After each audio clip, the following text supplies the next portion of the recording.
Namaskar. A warm welcome to World News and Indian Perspective on All India Radio.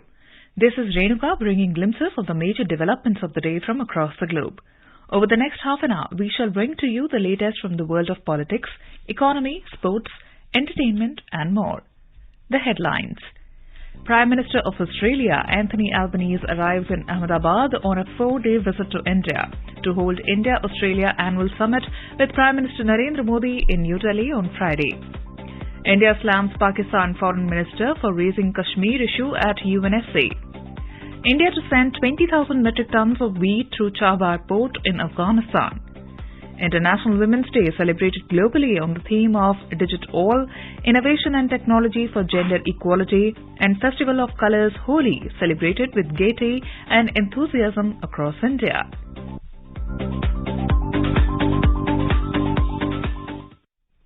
Holi, the Festival of Colours, is being celebrated across the country today. It signifies the victory of good over evil and also marks the onset of spring season. The President, Vice President and Prime Minister greeted the nation on the occasion. In her message, President Draupadi Murmu described Holi as a festival of affection and brotherhood. President Murmu wished that the festival would bring happiness, prosperity and new energy in everyone's life. Extending his wishes on the occasion, Vice President Jagdeep Dhankar said, "The vibrant colours of Holi remind the richness of the country's culture and the diversity of its people." Prime Minister Narendra Modi wished that the colours of joy and enthusiasm would always shower in everyone's life. United States Secretary of Commerce Gina Raimondo on Wednesday joined Holi celebrations at Defence Minister Rajnath Singh's official residence in New Delhi. Taking to Twitter, Rajnath Singh said he is delighted to host the U.S. Commerce Secretary on the auspicious occasion of Holi. Ms. Raimondo savoured the spirit of the festival to the tunes of Holi songs as she participated in the celebrations at the Defence Minister's residence. She applied colours and exchanged greetings on the occasion. Ms. Raimondo is on an official visit to India. International Women's Day is being celebrated today. The day is celebrated on the 8th of March every year to help forge a gender-equal world, celebrate women's achievements and their increasing visibility in every sphere of life. This day celebrates the cultural, political, economic and social achievements of women. It also highlights the extraordinary roles played by women in almost every walk of life and celebrates acts of courage and determination by ordinary women. The theme for this year's celebration is Digital, Innovation and Technology for Gender Equality. President Draupadi Murmu, Vice President Jagdeep Dhankar and Prime Minister Narendra Modi have greeted the people on the occasion. In her message, the President said the women are playing leading and significant roles in all spheres and they are setting unprecedented records. She said that the women are awakened and are holding leadership positions in many areas. President Murmu said that the nation is committed to empowering our daughters through quality education so that they can realize their full potential. She further added that daughters are the pride not only for families but of the entire country. The President said their ideas, thoughts and values can lead to the creation of a happy family, ideal society and a prosperous nation. In a video message, the Prime Minister paid his tribute to the achievements of the country's Nari Shakti. Mr. Modi emphasized on Nari Shakti for New India and said that the country greatly cherishes the role of women in its progress. He reiterated that the government will keep working to further women empowerment. In today's Hotspot section, on the occasion of International Women's Day, we bring you an interview of a young woman entrepreneur of Nepal, Suman Joshi. With her is our Nepal correspondent, Shweta Singh. For discussion on International Women's Day, Suman Joshi, entrepreneur in hydropower energy sector, joins All India Radio, who is an entrepreneur in hydropower as well as an import business of electric scooters in Nepal. Welcome, Suman Joshi ji, to All India Radio. As you see, as a woman yourself, woman entrepreneur, how do you plan to support, empower other women in the business? Some women have a clear indication that they will be doing something in future. Maybe they have completed graduation and they will be doing something. So at that time, this kind of experiences I always share with them. Don't just fall apart. Don't move away from your dream. And you would believe or not, I would also give suggestion to the parents. Many of the parents I have shared, okay, how old is your son? 25. How old is your daughter? 22. What will you do when your daughter gets graduation or post-graduation? What is she doing? She is studying. What is studying? Graduation or post-graduation? What will she do in future? So just something in mind. Maybe after 25 or 26 we have to get married, and then because we have to give birth to kid also. That is again a challenge for a woman. You have time set. Biologically you have a time set for giving birth healthy. So by that time you have to complete all the things that you can do at your family. So I always ask parents, have you ever asked or talked with your daughter that maybe she wished to start some business, whatever it be, small boutique, big boutique, whatever it be, small business, big business, or maybe kind of industry, small industry, big industry, doesn't make any difference, any kind of industry, any kind of manufacturing unit or trading, whatever it be, but in business or in entrepreneurship. Have you ever asked with your daughter? Many of the parents have said that not that so much. I have said, have you ever segregated a part of your cash? I don't know how much you might have in your wallet or in your wallet. Have you ever thought of segregating a part of cash? So I always suggest, and can you go home and then start thinking about this? Can you just spare some amount to your daughter and say that if you have any kind of dream, this amount, this asset, whatever we have earned, also belongs to you.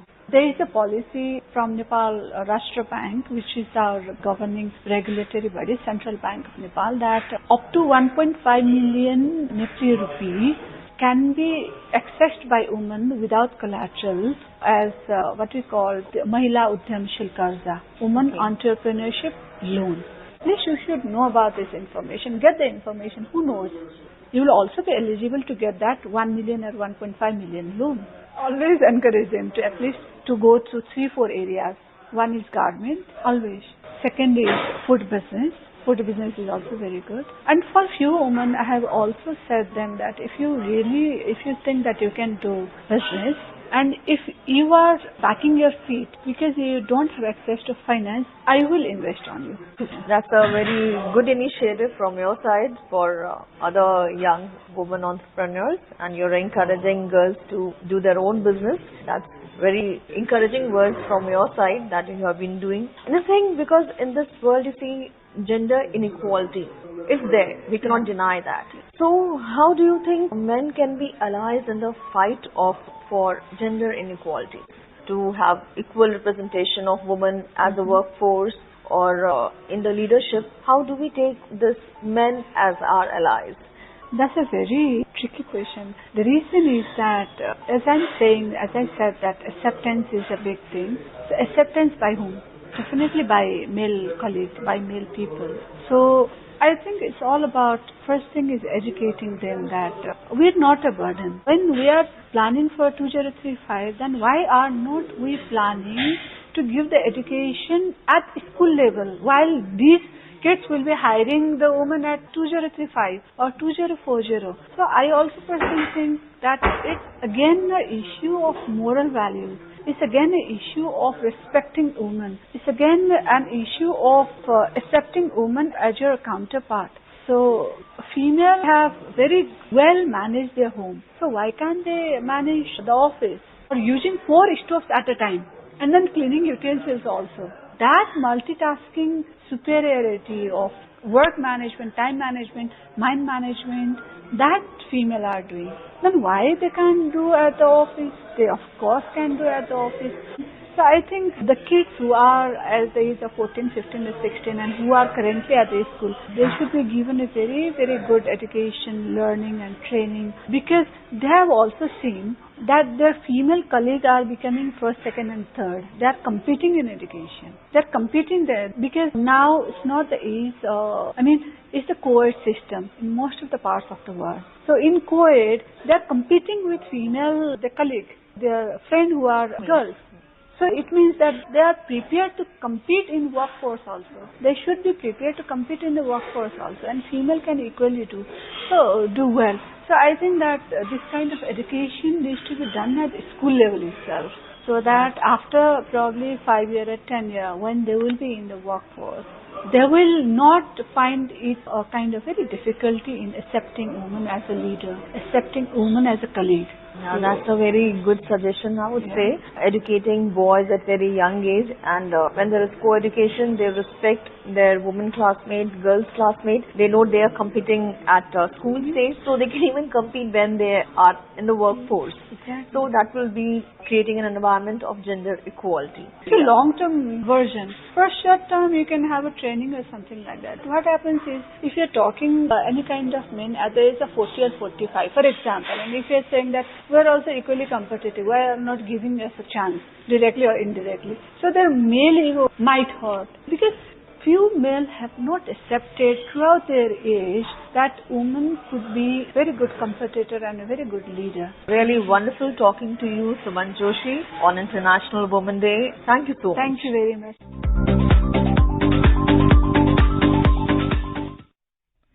This is All India Radio giving you the world news.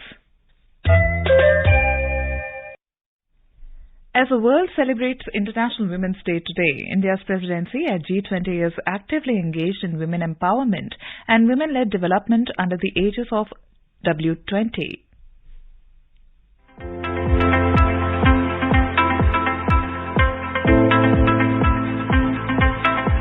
It's brilliant. So the welcome was overwhelming. I've never been welcomed that wholeheartedly, and everybody is so nice here and so much committed, so this is really a good start.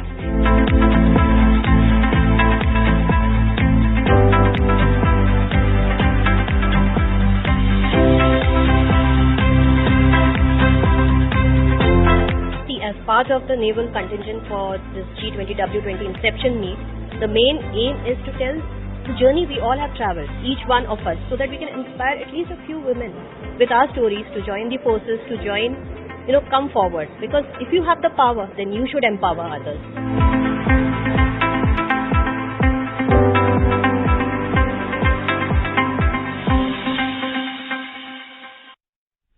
A two-day inception meeting of Women 20, an official engagement group under India's G20 presidency, was held during February 26th to 28th in Chhatrapati Sambhaji Nagar, Maharashtra.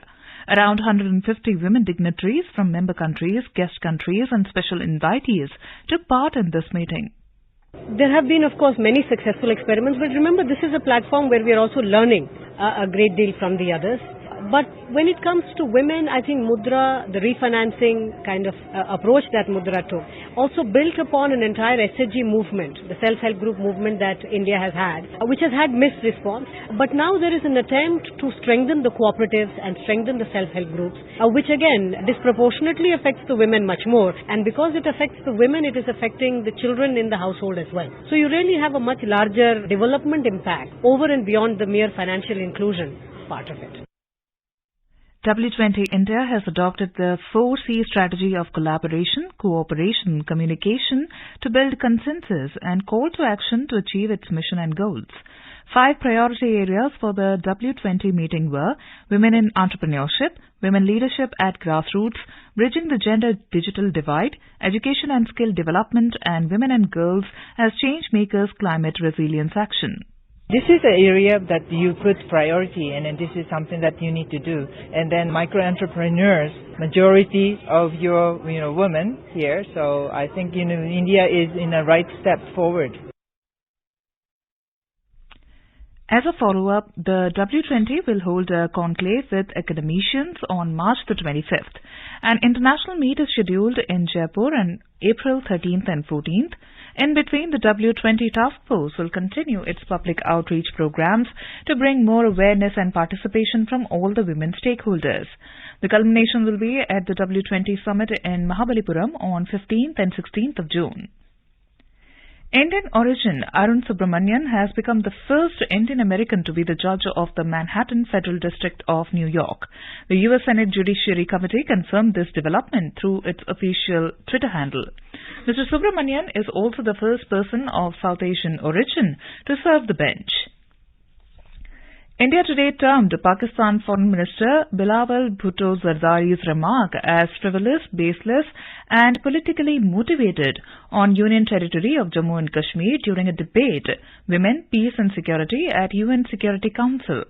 India's permanent representative to the UN, Ruchira Kamboj, said it is unworthy to even respond to such malicious and false propaganda. Kamboj said, rather, our focus has and will always be positive and forward-looking. She said the discussion is critically important to strengthen the collective efforts to accelerate the full implementation of the Women, Peace and Security agenda. India respects the topic and recognizes the importance of time, and its focus shall remain to topic. Kamboj said the cultural ethos of India has taught her people to regard the planet Earth as a mother. As a nation with a strong civilizational character rooted in women's empowerment and equal participation in social and economic life, India strongly believes that the progress of women is the very basis for the empowerment of a nation. And now we bring you an interview with Sri Lanka Foreign Minister Ali Sabri. With him is our Colombo correspondent Dr. Ahmed Muin Faruqi. We have with us the Sri Lanka's Minister for Foreign Affairs, Mr. M.U.M. Ali Sabri. Mr. Sabri, you are back from India just after participating in the Raisina dialogue. Overall, how were your engagements during the visit, both the dialogue as well as the other meetings? It was very good visit as far as Sri Lanka is concerned. We had very good engagement at the Raisina dialogue itself was very well organized. We had diverse views were expressed there. It actually helped us to expand our paradigms and looking at new opportunities. It gave a clear view of where India is proceeding and the opportunities for India and the world and the region. So I'm thankful for that. And on the bilateral, we had discussions and debates as to how we should proceed with it. Mr. Sabri, this was your second bilateral meeting with External Affairs Minister Dr. S. Jaishankar as well in a span of less than 2 months. What were the central ideas of the discussion in this meeting? Could you elaborate? Yes, I was very pleased to meet Dr. Jaishankar once again. He's a great supporter of Sri Lanka's recovery along with Madam Sitaraman. So with of course the blessings of Prime Minister Sri Narendra Modi. The discussions were centered around primarily as to how India could help Sri Lanka's recovery at the IMF level, at the restructuring level, and in terms of supporting through investment and more tourists to the country. And of course, we also discussed bilateral relationship and how to enhance it, how to integrate and how to follow that up. So in that sense, I thought we had a very good discussion as to how we operationalize some of the concepts we have had in our mind for a long period of time. That's wonderful. Meanwhile, you recently had also remarked that you hope Sri Lanka to receive more investments from India in the future. As such, West Container Terminal project, it has been the biggest foreign investment project in Sri Lanka in recent times. What has been the progress in this regard? The progress has been quite good. Actually, Colombo Port necessarily require repeat extensions and expansion. 60 to 70% of the transshipment from Colombo Port is linked with India. So, in view of that, some time ago, there was a trilateral memorandum of cooperation among the government of Sri Lanka, India and Japan for the development of the East Container Terminal. Subsequently, in early 2021, Sri Lanka decided to develop ECT, that is the Eastern Terminal, on its own. And thereafter, we decided that we can invite the Japan and India to participate on the Western Terminal development. But Japan did not participate. Thereafter, Adanis on their own showed certain interest in the development of the ports in Sri Lanka. But I think they are good at it and they have developed in so many ports both India and in the world. So for the WCT, that is the West Container Terminal, Adanis was chosen as a Sri Lankan partner. The investor and the government of Sri Lanka negotiated the necessary agreement in this regard. Actually, other than the fact that, of course, it was initially discussed as a trilateral development with India and Japan and Sri Lanka participating, Indian government had no role in that. WCT is an internal to Sri Lanka. The project is progressing well according to estimates by implementing project. Its phase 1 is, I think, scheduled to be made operational by 2024. So all good as far as Sri Lanka is concerned and the project is concerned. The use of Indian national rupees for settling economic transactions between India and Sri Lanka, it's likely to enable ease of doing business. In addition, what are the other measures that both governments are looking at in order to pave way for stronger economic partnership? There are a number of initiatives we are looking at. We are looking at connecting people to people, connectivity to be improved in terms of more flights, more ferry services and linkages between the people to people. That will probably help us, the tourism and the other areas of collaboration, and renewable energy, and to develop the Trincomalee as an energy hub, and many more investment probably in the industry, in technology transfer and IT and things like that. So there are a lot of opportunities on the pipeline. We are hopeful that we can materialize it as we go along.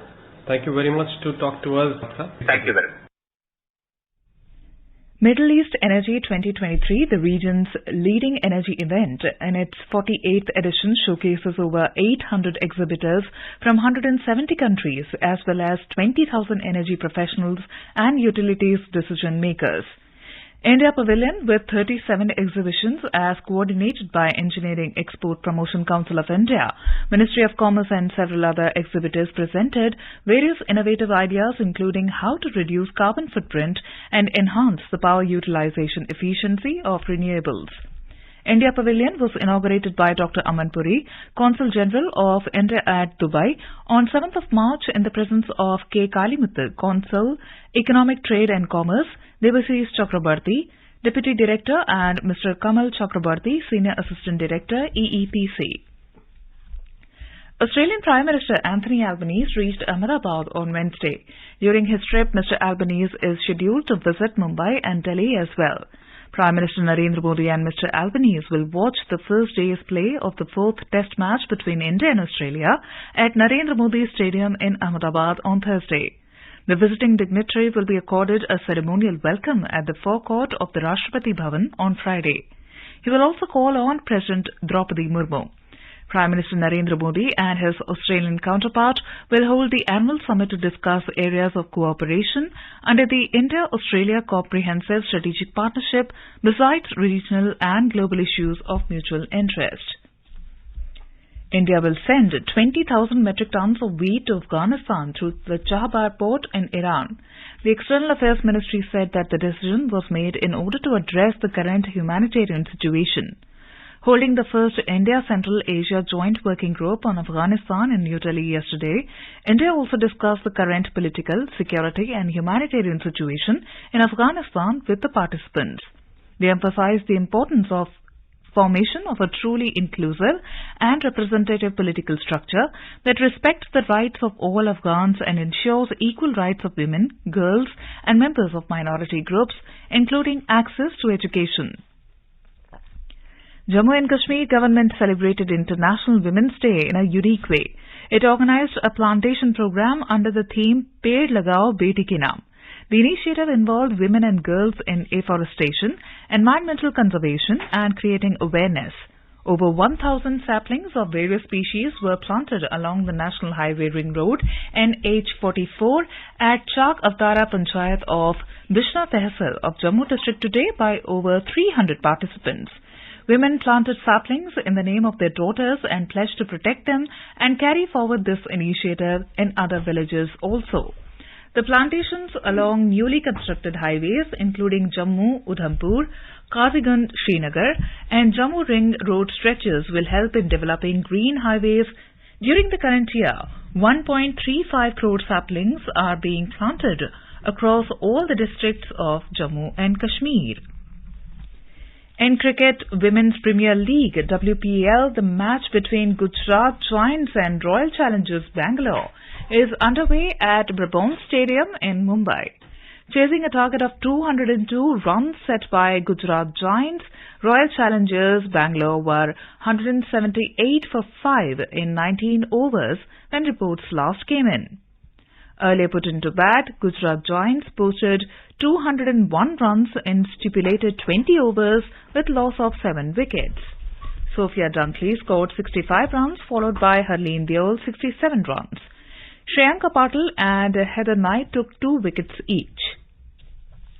The death toll in the explosion that took place at Gulistan area in Dhaka on yesterday morning has gone up to 18. 7 people are admitted to the nearby hospital in a critical condition. More than 100 people are reportedly injured in the massive explosion. Several of them are admitted to Sheikh Hasina National Institute of Burn and Plastic Surgery in a critical condition. Dhaka Metropolitan Police DMP Commissioner Khankar Ghulam Farooq said that the reason behind the deadly explosion in a building in Gulistan area was caused by the accumulated gas. President Abdul Hamid and Prime Minister Sheikh Hasina expressed profound shock at the loss of lives in the explosion. And now let us take a look at the major developments around the world as reported in the foreign press.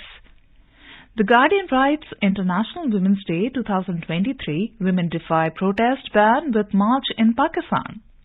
The Washington Post reports COVID backlash hobbles public health and future pandemic response. The New York Times writes, Biden is set to detail at least $2 trillion in measures to reduce deficits. The Globe and Mail reports France hit by second day of strike disruption. The Financial Times writes, Germany searched ship suspected of transporting Nord Stream saboteurs. South China Morning Post says, Goldman, China's new financial watchdog to prevent regulatory arbitrage by giant firms like CITIC and Grow. And now in some more news. Premier India off-spinner Ravichandran Ashwin lost 6 rating points but still remained joint number 1 test bowler with England quick James Anderson in the ICC rankings released today. Ashwin, who surged to number 1 in test bowling rankings last week, took just 4 wickets in the 2 innings in the third test against Australia in Indore. Australia won the match by 9 wickets to secure their first victory on Indian soil since 2017. And now a quick look at the headlines once again. Prime Minister of Australia Anthony Albanese arrives in Ahmedabad on a 4-day visit to India to hold India-Australia Annual Summit with Prime Minister Narendra Modi in New Delhi on Friday. India slams Pakistan Foreign Minister for raising Kashmir issue at UNSC. India to send 20,000 metric tons of wheat through Chahabar port in Afghanistan. International Women's Day celebrated globally on the theme of Digit All, Innovation and Technology for Gender Equality, and Festival of Colors, Holi, celebrated with gaiety and enthusiasm across India. And now, before we end, let us listen to Mahatma Gandhi's favorite bhajan, Vaishnava Jan, by artists from Denmark. Vaishnava Jan tu tene kahiye पीड़ पराई जाने रे सकल लोग ना सहने बंदे निंदा न करे कहने रे बात का मन निश्चल राखे धन धन जननी तनी रे वैष्णव जन तू तीने कहिए पीड़ पराई जाने रे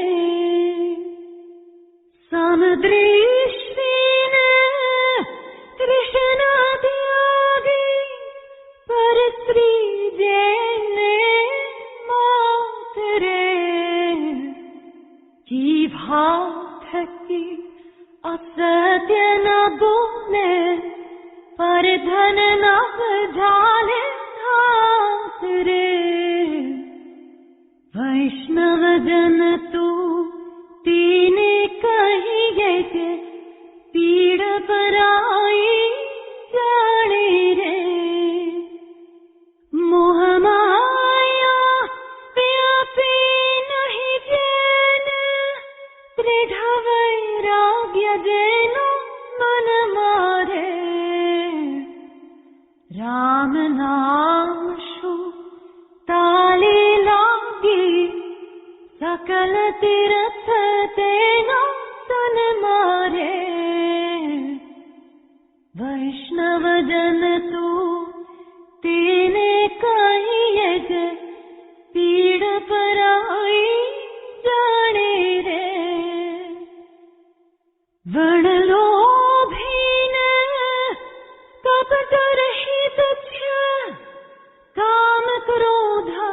निवारिया रे भणे न रसयु तेनु दर्शन करता कुल. And with that, we end this bulletin. We'll be back at the same time tomorrow with the next edition of World News.